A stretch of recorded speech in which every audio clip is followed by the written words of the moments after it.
but the nitty-gritty of what Amina has been talking about is something I'd like the MPI, I'd like the OPHI team now to lead off with. Sabina. Thank you so much, Paddy. So what we're going to do in the next half hour is give you a whiz tour of different kinds of research. We'll start with a basic review of what the MPI is and the methodology, and then give an overview of the results, and then really focus in on how you can use a tool like this to look at the poorest of the poor. So first, the methodology. Since its launch in 2010 with the Human Development Reports of the UNDP, the MPI has 3 dimensions: health, education, and living standards, which are equally weighted, and 10 indicators, which are equally weighted within the dimensions. Very briefly, you use these to create a deprivation profile for each household. So you are deprived in nutrition if any member of your household is malnourished. You're deprived in child mortality if a child has died, or if no member of your household has completed 5 years of schooling, or if any child is not attending school up to the age at which they would complete class 8. If you cook with wood, dung, or charcoal, you're deprived. If you do not have adequate sanitation, or if it's shared. If you don't have clean drinking water, or have to walk more than half an hour to obtain it.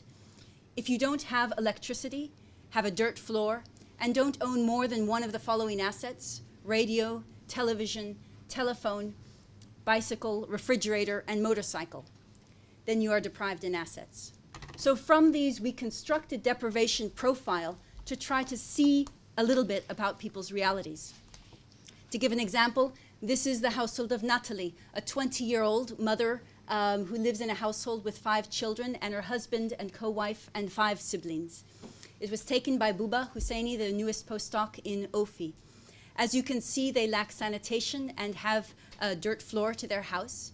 They fetch water from an unprotected well and from a river during the rainy season. And they face other deprivations, tragically the loss of a child and malnutrition within the household. But there are also deprivations the measure does not capture, like the violence that stole their cattle, or the drought which destroyed their cotton crop so that their livelihoods have had to change into making bricks and the local brew. So the global MPI does not capture anything, but it gives an insight into the deprivations people experience. To identify a person as multidimensionally poor, having one deprivation is not sufficient. They have to be deprived in at least 1/3 of the weighted indicators. And as you can see, Natalie is deprived in 2/3 of them, so she's definitely multidimensionally poor. To measure the MPI, then, we use 2 numbers and we multiply them together. We use the percentage of people who are multidimensionally poor, H, and they're poor because they have more than 1/3 of these deprivations at the same time.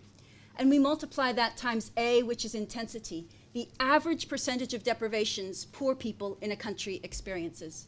This is the measure crafted with James Foster, which also has some desirable properties, but I will stop there.